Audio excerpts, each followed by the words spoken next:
Equilibrium क्या होता है?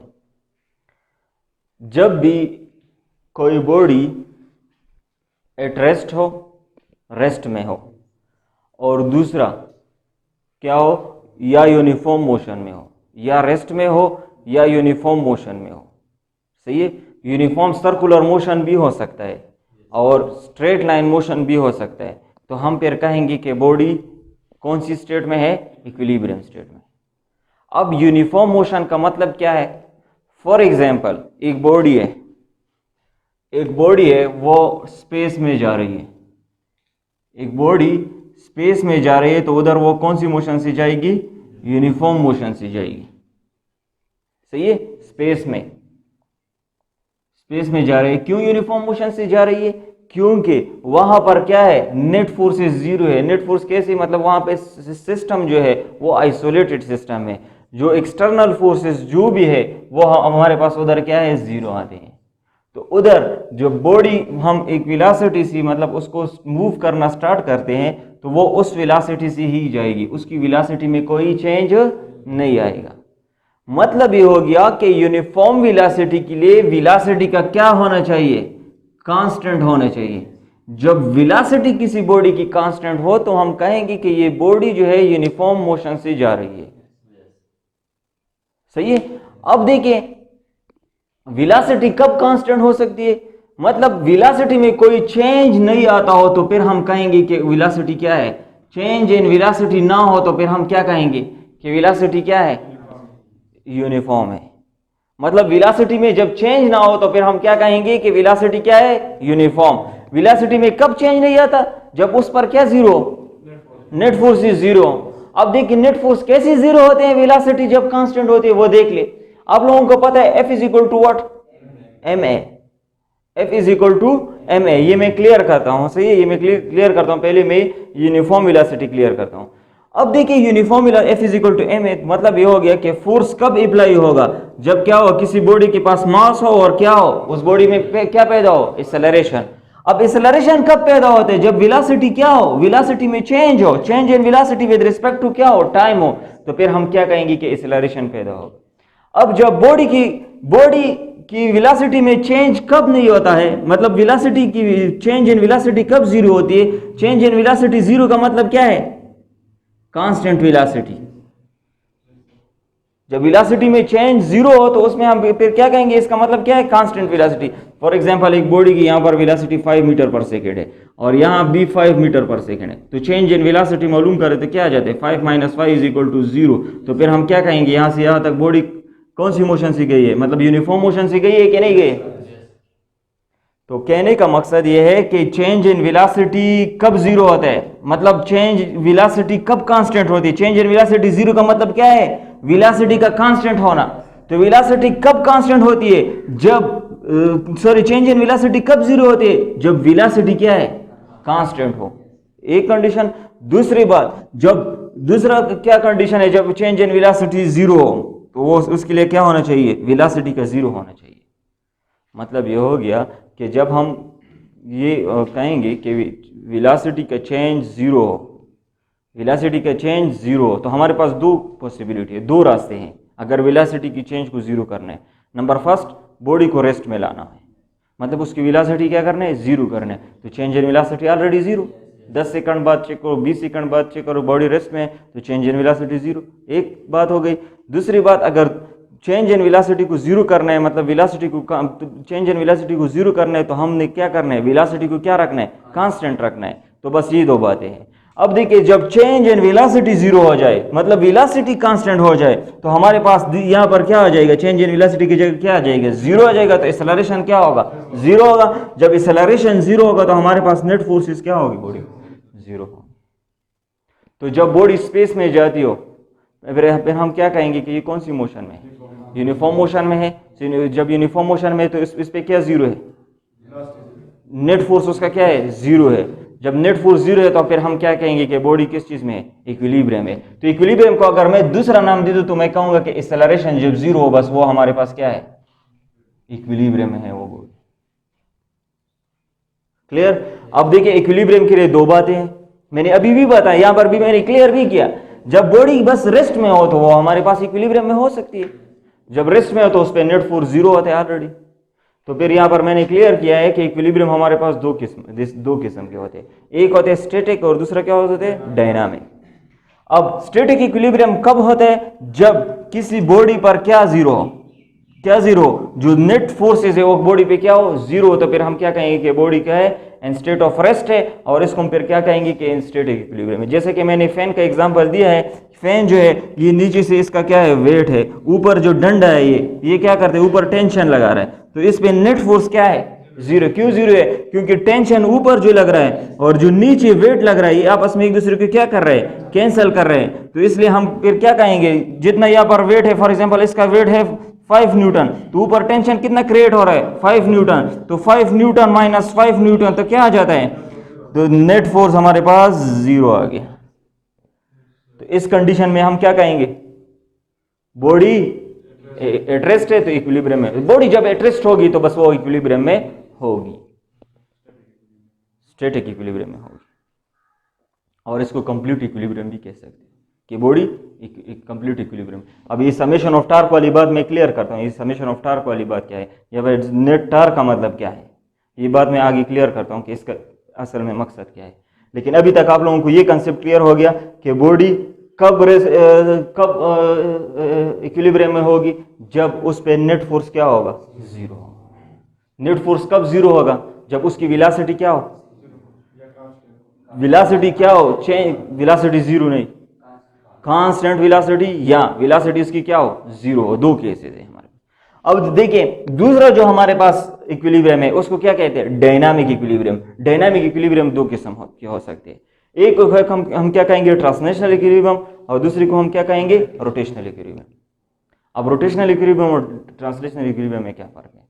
इन दोनों केसेस में देखिए, जब बॉडी लीनियर मोशन के साथ जाती हो, इस तरह लीनियर मोशन करती हो, स्ट्रेट जाती हो, फिर हम क्या कहेंगे कि इस बॉडी के पास क्या है? लीनियर वेलोसिटी है। जब लीनियर मोशन के साथ जाती हो तो उसके पास क्या होती है? लीनियर वेलोसिटी होती है। अब अगर लीनियर वेलोसिटी में चेंज जीरो हो, लीनियर वेलोसिटी में चेंज जीरो, तो उस केस में हम कहेंगे कि बॉडी इक्विलिब्रियम में। लीनियर वेलोसिटी में चेंज जीरो हो मतलब कांस्टेंट हो वेलोसिटी, फिर हम फिर क्या कहेंगे कि इसमें क्या जीरो है? ये बॉडी कौन सी कंडीशन में? इक्विलिब्रियम में। जैसा कि मैं एग्जांपल देता हूं, जैसे पैराट्रूपर आप लोगों ने देखा होगा, सही है? पबजी वाला देखा है कि नहीं? हाँ, पबजी में आप लोग देख ले, जब वो जंप करता है, सही है, इनिशियली इसकी एक वेलोसिटी होती है, सही है, एक वेलोसिटी होती है। जब वो जंप कर लेता है किसी एरोप्लेन से, कोई पैराट्रूपर जंप करता है तो उसकी एक वेलोसिटी होती है, मतलब उसकी वेलोसिटी बहुत हाई होती है, सही है। जब उसकी वेलोसिटी हाई होती है इनिशियली, सही है, तो उसकी वेलोसिटी जब हाई होती है तो उसकी वेलोसिटी धीरे धीरे क्या होती है? कम होती है। जब वो अपनी पैराशूट को क्या करता है? ओपन करता है, तो उसकी वेलोसिटी धीरे धीरे कम होती है। आखिरकार उसकी वेलोसिटी 20 किलोमीटर पर आवर पे आती है। कौन सी पे? 20 किलोमीटर पर आवर पे। तो इस केस में जब पैराट्रूपर नीचे जाता है, पैराट्रूपर तो जानते हो ना, जब नीचे जाता है तो उसकी वेलोसिटी 20, हर जगह पे 20, तो फिर हम क्या कहेंगे कि ये बॉडी कौन सी स्टेट में आ गई? इक्विलिब्रियम स्टेट में आ गई। अब यहाँ पर आप लोग ये पूछोगे कि सर जब ये बॉडी रेस्ट, ये बॉडी की वेलोसिटी कांस्टेंट है, तो इसका मतलब ये हो गया कि इस पे क्या जीरो है? नेट फोर्स क्या है? जीरो है। क्यों? क्योंकि फोर्स हमारे पास क्या कहता है? F is equal to what? ma। अब वेलोसिटी जब कांस्टेंट हो तो एक्सेलरेशन नहीं होता, जब एक्सेलरेशन नहीं होता तो फोर्स नहीं होता, तो ये बॉडी फिर मूव कैसे करती है? Due to inertia of motion. Due to inertia of motion ये बॉडी मूव करती है। जब वो जंप करते हैं तो उसमें एक मोशन स्टोर होता है, सही है। तो उस मोशन की स्टोर को हम फिर क्या कहेंगे, इनर्शिया ऑफ मोशन। तो वो इनर्शिया ऑफ मोशन की वजह से नीचे आ जाती है। हालांकि उस पर नेट फोर्स जो है दोनों क्या होती है, जीरो होती है। कैसे जीरो होती है, उसका जो वेट है डाउनवर्ड लगता है वो फॉर एग्जांपल 20 न्यूटन होता है, और जो ड्रैग फोर्स है जब ये पैराट्रूपर को ऑन करता है मतलब ओपन करता है, सही है, तो यहाँ पर एयर का जो ड्रैग फोर्स है वो धीरे धीरे इंक्रीज होता है। वो इतना इंक्रीज हो जाता है कि वो भी 20 न्यूटन के बराबर हो जाते हैं। जब दोनों बराबर हो जाते हैं तो इस केस में बॉडी जो है फिर भी नीचे आती है। वो क्यों नीचे आती है, एक यूनिफॉर्म वेलोसिटी से क्यों नीचे आती है, एक ही वेलोसिटी से, क्योंकि जो ड्रैग फोर्स है वो ऊपर लगता है 20 न्यूटन और नीचे जो है 20 न्यूटन उसका वेट होता है, ये आपस में इक्वल हो जाते हैं। तो उस वजह से ये वेलोसिटी जो है वो कांस्टेंट होती है। जब वेलोसिटी कांस्टेंट होती है तो हम फिर क्या कहेंगे, नेट फोर्स क्या है, जीरो है। Dynamic equilibrium. हाँ, लीनियर वेलोसिटी को हम क्या कहते हैं, वी कहते हैं। लीनियर एक्सेलरेशन को हम क्या कहते हैं, ए कहते हैं। लेकिन एंगुलर वेलोसिटी को हम क्या कहेंगे, एंगुलर वेलोसिटी को हम ओमेगा कहते हैं। ये जो साइन है इसको क्या कहते हैं, ओमेगा, ये ओमेगा का साइन है। और एंगुलर एक्सेलरेशन को हम क्या कहते हैं, अल्फा कहते हैं। एंगुलर एक्सेलरेशन को अल्फा। ये एंगुलर वेलोसिटी क्या है, एंगुलर एक्सेलरेशन क्या है, ये हम डिटेल से पढ़ेंगे। इसका अपना एक चैप्टर है रोटेशनल मोशन वाला। लेकिन अभी मैं इतना क्लियर करता हूं, जब बॉडी रोटेट करती हो, जैसा कि ये फैन ने रोटेशन स्टार्ट किया, तो फिर हम क्या कहेंगे कि इसके साथ क्या है, इसके पास एंगुलर वेलोसिटी है। लीनियर वेलोसिटी है लेकिन एंगुलर वेलोसिटी भी है इसके पास। लीनियर वेलोसिटी क्या है ये अभी छोड़ दे, लेकिन एंगुलर वेलोसिटी इसके पास है। किसके पास, जब फैन क्या करना स्टार्ट करे, मूव करे। अब देखिए, जब फैन इनिशियली मूव करना स्टार्ट करते हैं, फैन इनिशियली, तो उसका स्पीड क्या होता है, उसकी एंगुलर वेलोसिटी क्या होती है, धीरे धीरे बढ़ती है। धीरे धीरे बढ़ती है ना, ग्रेजुअली बढ़ती है, या डायरेक्टली बस 100 होती है, नहीं, धीरे धीरे बढ़ती है। जब धीरे धीरे बढ़ती है तो उसकी वेलोसिटी में क्या आता है, एंगुलर वेलोसिटी में क्या आता है, चेंज आता है। जब एंगुलर वेलोसिटी में चेंज आता है, कब तक चेंज आता है, जब तक वो अपनी वेलोसिटी को अटेन नहीं करता, उसकी जो फुल वेलोसिटी होती है फैन की। जब वो अपनी वेलोसिटी को अटेन करता है उससे और उसके पास वेलोसिटी नहीं होती, तो फिर हम फिर क्या कहेंगे कि अभी इक्विलिब्रियम में हो गई। कौन सी इक्विलिब्रियम में, रोटेशनल इक्विलिब्रियम में, क्योंकि ये रोटेटरी मोशन कर रही है। और जब ये रोटेटरी मोशन कर रही है तो फिर इसकी वेलोसिटी क्या है, एंगुलर वेलोसिटी कांस्टेंट हो गई, तो फिर हम क्या कहेंगे कि ये रोटेशनल इक्विलिब्रियम हो गई। बॉडी का translational equilibrium, static equilibrium, dynamic किसके थे, मोशन से रिलेटेड है। ट्रांसलेशन जब उसकी एंगुलर वेलोसिटी कांस्टेंट हो, और दूसरी बात क्या है, एंगुलर एक्सेलरेशन उसमें जीरो। जब एंगुलर वेलोसिटी कांस्टेंट है तो एक्सेलरेशन क्या है, जीरो। तो दोनों केसेस में एक्सेलरेशन क्या होना चाहिए, जीरो होना चाहिए। तब हमारे पास बॉडी किस चीज में होगी, इक्विलिब्रियम में होगी। Clear. Condition for a body to be complete equilibrium. जब बॉडी हम कहते हैं कंप्लीट इक्विलिब्रियम में हो, तो उसके लिए कौन सी कंडीशन अप्लाई होगी। कंप्लीट इक्विलिब्रियम समझा देता हूं कि कंप्लीट इक्विलिब्रियम का मतलब क्या है। पहले हम कंडीशन को सीख लेते हैं, फिर कंप्लीट इक्विलिब्रियम को सीखेंगे, सही है। तो फर्स्ट कंडीशन ऑफ इक्विलिब्रियम क्या कहते हैं, summation of all forces, summation of horizontal and vertical forces must be zero. जितनी भी हॉरिजॉन्टल फोर्सेज हो किसी बॉडी पे, और दूसरी क्या हो, वर्टिकल फोर्सेज बॉडी पे, वो क्या हो, जीरो। जैसा कि एक बुक है, ये टेबल पे पड़ा हुआ है, ये बुक है, ये टेबल पर पड़ा हुआ है। अब देखिए, मैं इस डायरेक्शन से फोर्स, इस डायरेक्शन से इसका वेट है, इसका जो रिएक्शन फोर्स है वो ऊपर लग रहा है टेबल का, तो यहां पर हम क्या कहेंगे कि ये दोनों इक्वल हो रहा है, तो इसलिए ये बल जो है ये क्या है, रेस्ट में। फॉर एग्जाम्पल एक और बॉडी है, जैसा कि यहाँ पे हम लोगों ने सस्पेंड किया है, क्या किया, सस्पेंड, जैसे कि फैन जब एट रेस्ट में हो, तो यहाँ पर इसका जब ये रेस्ट में है तो इसका वेट और टेंशन ये आपस में क्या करते हैं, एक दूसरे को बराबर करते हैं। और इस तरफ से जो फोर्स है वो 0 न्यूटन लग रहा है, इस तरफ से भी फोर्स 0 न्यूटन लग रहा है। तो वर्टिकल फोर्सेस और हॉरिजॉन्टल फोर्सेस प्लस करो तो क्या आ जाता है, तो हॉरिजॉन्टल फोर्सेस कौन सी है, हाँ 0 न्यूटन प्लस 0 न्यूटन क्या आता है, हाँ ये क्या है, टी माइनस डब्ल्यू, टी और डब्ल्यू आपस में क्या है, इक्वल है, तो 0 न्यूटन आएगा कि नहीं आएगा। फिर हम क्या कहेंगे कि ये बॉडी इंटरेस्ट है। हॉरिजॉन्टल और वर्टिकल समझ आ गया। फॉर एग्जांपल ये चेयर है, सही है, ये चेयर है, सही है। अब देखिए, या ये टेबल पड़ा हुआ है, सही है। अभी इसमें हॉरिजॉन्टल और वर्टिकल फोर्सेस इस पे क्या है, जीरो है। क्यों? क्योंकि इसका जो सरफेस का टेंशन है, सरफेस का जो फोर्स है वो ऊपर लग रहा है रिएक्शन फोर्स, और इसका वेट जो है वो नीचे लग रहा है, आपस में इक्वल हो रहा है। रिएक्शन जो है वो वेट के साथ खुद को बराबर करता है, सही है। जब ये दोनों इक्वल होते हैं, सही है, तो फिर हम क्या कहेंगे कि ये रेस्ट में हो गया। अब जुबैर इस डायरेक्शन से फोर्स अप्लाई करते हैं 2 न्यूटन। आप लोग मुझे बताएं कि ये इक्विलिब्रियम में है कि नहीं है? तो ये नहीं है। इक्विलिब्रियम में कब आएगी? जब इस डायरेक्शन से एक बंदा 2 न्यूटन फोर्स अप्लाई करेगा, तो तब हम कहेंगे कि ये बॉडी इक्विलिब्रियम है। जब बॉडी यूनिफॉर्म मोशन से जाती हो, जैसे कि स्पेस में जाती हो जो बॉडी, तो उस वक्त बॉडी पे समेशन ऑफ ऑल फोर्सेस क्या होते हैं? जीरो होते हैं, क्योंकि ना तो फ्रिक्शन होता है उधर, ना तो एयर रेजिस्टिव फोर्स होता है, ना तो नॉर्मल रिएक्शन होता है, ना तो उसका कोई और फोर्स उस पर अप्लाई होता है, ना तो उसका वेट होता है उधर स्पेस में, वेट भी नहीं होता। तो उस वजह से बॉडी क्या होती है? इक्विलिब्रियम। जितने भी फोर्सेस है वो क्या होते हैं? उस पर जीरो होते हैं, सही है। दूसरा सेकंड कंडीशन क्या कहते हैं? दीपला रोड है।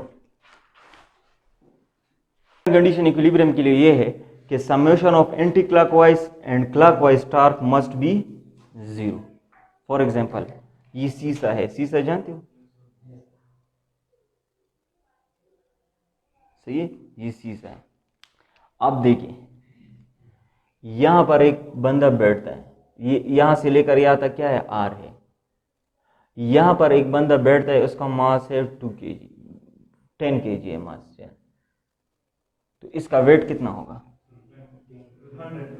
इसका वेट 100 न्यूटन वेट होगा डाउनवर्ड तरफ।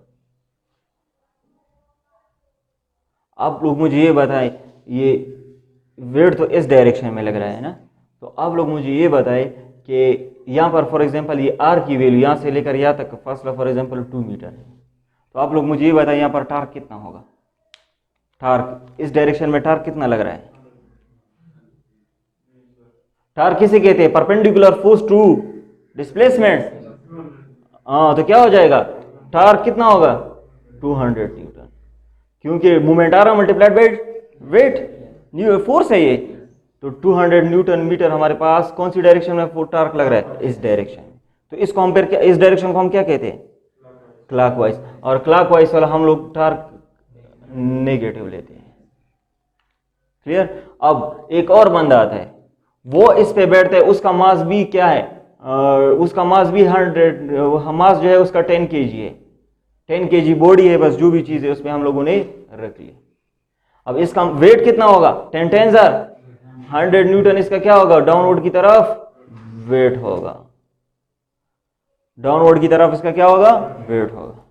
आप लोग मुझे ये बताएं कि यहां पर टार्क कितना होगा? यहां से लेकर यहां तक लेट से टार्क आर की वैल्यू है 2, तो यहां पर कितना होगा? शाबाश, 200 न्यूटन मीटर क्या होगा? टार्क होगा। तो इस टार्क को हम क्या लेते हैं? पॉजिटिव क्या नेगेटिव?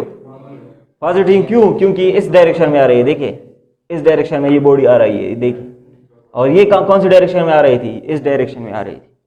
तो इसको हम क्या लेंगे? पॉजिटिव, और इसको क्या लेंगे? नेगेटिव, सही है। तो दोनों टार्क को प्लस करें, टार्क 1 प्लस टार्क 2, मतलब समेशन ऑफ टार्क कर लेना, तो टार्क 1 प्लस टार्क 2, तो क्या आ जाता है?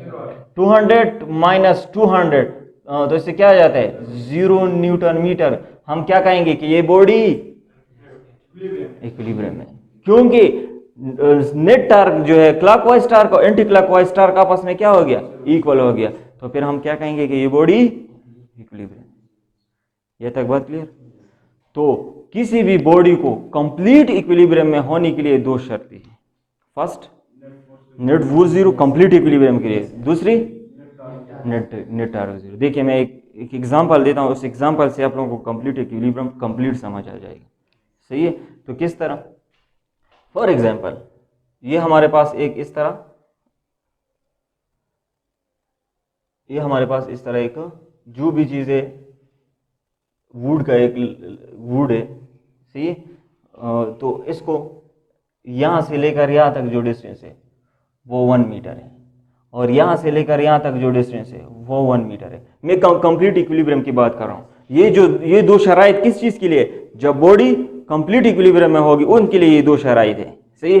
अब एक बंदा जो है, एक बंदा इस डायरेक्शन से यहां पर इस पॉइंट पे और 100 न्यूटन फोर्स अप्लाई कर रहा है, और एक बंदा जो है इस डायरेक्शन से 100 न्यूटन फोर्स अप्लाई कर रहा है। तो आप लोग मुझे ये बताएं कि ये बॉडी इक्विलिब्रियम में है कि नहीं है, कंप्लीट इक्विलिब्रियम में है कि नहीं है।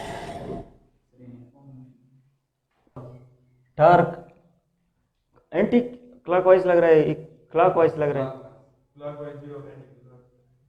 नहीं, देखिए टार्क को मालूम करते हैं। सबसे पहले में हम देखते हैं कि क्या है, बॉडी ये कंप्लीट इक्विलिब्रियम में है कि नहीं। किस चीज में? Complete equilibrium. कंप्लीट इक्विलिब्रियम के लिए कौन कौन सी शर्त थी? सबसे पहला शर्त, summation of all forces should be zero newton. अब देखिए summation of all forces check कर ले, शाबाश, summation of all forces check कर ले। हाँ, समेशन ऑफ ऑल फोर्सेस क्या है? एक फोर्स इस डायरेक्शन में लग रहा है, कितना लग रहा है? 100 न्यूटन। एक फोर्स इस डायरेक्शन में लग रहा है, तो एक को माइनस कर लेंगे, इसको क्या, एक को क्या करेंगे? प्लस करेंगे, तो ये हमारे पास क्या हो गया? 0 न्यूटन। पहला शर्त तो फुलफिल हो गया। लेकिन फिर भी हम देखते हैं कि ये कंप्लीट इक्विलिब्रियम में है कि नहीं। दूसरा शर्त उसके लिए क्या होना चाहिए? Summation of torque should be 0 newton metre. अब देखते हैं कि टार्क 0 है कि नहीं है। टार्क किस तरह 0 है, देख ले, देखिए मैं बताता हूं, टार्क 0 नहीं है। देखिए यहां से लेकर यहां तक मोमेंटम कितना है? मैं पहले इस टार्क को मालूम करता हूं, यहां से लेकर यहां तक जो टार्क है वो टार्क कितना है? शाबाश, इसको मैं कहूंगा T1। कितना है T1? कितना है? 100 न्यूटन। सही है, क्योंकि 1 मल्टीप्लाइड बाय 100 न्यूटन। T2 कितना है? T2 कितना है? शाबाश, ये भी 100 न्यूटन है, न्यूटन मीटर, सॉरी। अब देखिए ये बॉडी, ये जो टार्क है, ये बॉडी को किस डायरेक्शन में लेके जाना चाहती है? इस डायरेक्शन में, तो ये तो क्लॉकवाइज है। और ये बॉडी क्या चाहती है? ये फोर्स क्या चाहता है कि बॉडी इस डायरेक्शन में मूव करे। ये कौन सा टार्क है? क्लॉकवाइज है, दोनों क्लॉकवाइज है। तो क्लॉकवाइज टार्क को हम क्या लेते हैं? नेगेटिव लेंगे, तो ये भी नेगेटिव, ये भी नेगेटिव, तो समेशन ऑफ टार्क कितना हो गया? Minus 200 newton metre. अब समेशन ऑफ टार्क 0 हो गया? नहीं, तो ये बॉडी कंप्लीट इक्विलिब्रियम में नहीं होगी। रोटेशनल इक्विलिब्रियम में है लेकिन कंप्लीट इक्विलिब्रियम में नहीं है। अब कंप्लीट इक्विलिब्रियम में हम इसको किस तरह करेंगे? देखिए, इसको इस तरह हम कंप्लीट इक्विलिब्रियम में कर सकते हैं। देखिए इस डायरेक्शन में फॉर एग्जांपल 100 न्यूटन फोर्स इस पॉइंट पे लग जाए और 100 न्यूटन फोर्स इस पॉइंट पे लग जाए। मैं दूसरा डायग्राम ड्रा करता हूं। 100 न्यूटन फोर्स इस डायरेक्शन पे लग जाए और 100 न्यूटन फोर्स इस डायरेक्शन से लग जाए, एक ही पॉइंट पे। लाइन ऑफ एक्शन क्या हो? दोनों का क्या हो? सेम हो। तो देखिए मैं आपसे पूछता हूं कि ये कंप्लीट इक्विलिब्रियम में है कि नहीं है। ये तो कंप्लीट इक्विलिब्रियम में थी, लेकिन कंप्लीट इक्विलिब्रियम में ये बॉडी नहीं थी। अब देखिए मैं चेक करता हूं कंप्लीट इक्विलिब्रियम के लिए। पहला शर्त क्या कहते हैं? Net force 0। तो यहां पर नेट फोर्स तो 0 है, 100 माइनस 100। पहला शर्त पूरा फुलफिल हो गया। सेकंड शर्त को दे, सेकंड कंडीशन को देख ले। सेकंड शर्त क्या कहते हैं? दूसरा शर्त, हाँ, net torque should be 0, summation of torque should be 0। अब देखिए यहां पे टार्क क्या है? ये यहां पर ये पॉइंट है ना, टार्क इस बॉडी में प्रोड्यूस होगा कि नहीं? नहीं प्रोड्यूस होगा, क्योंकि क्या है? टार्क क्या चाहते हैं? टार्क तो कहते हैं कि मुझे मोमेंटम भी चाहिए, तो ये मोमेंटम तो 0 है। चल पुट करते हैं, torque is equal to F cross R, R cross F। हाँ, तो R क्या है? 0। तो F 100 तो है, तो ये क्या हो जाएगा? 0। यहां पर टार्क, दूसरा टार्क कितना होगा? वो भी 0 होगा, इस डायरेक्शन से वो भी 0 न्यूटन होगा। तो अब यहां पर क्या हो गया? Summation of torque is equal to 0 newton metre, 0 newton metre, 0 newton metre. तो 0 प्लस 0 0 न्यूटन मीटर। तो ये बॉडी हम फिर क्या कहेंगे कि कौन सी इक्विलिब्रियम है? कंप्लीट इक्विलिब्रियम है, क्योंकि इसने दोनों शर्त को क्या किया? फुलफिल किया। सही है, इजी। कंप्लीट इक्विलिब्रियम समझ आ गया? कोई इश्यू तो नहीं है? नो कंप्लीट इक्विलिब्रियम कल 10 चेयर प्रो दे दीजिएगी दोस्त कंप्लीट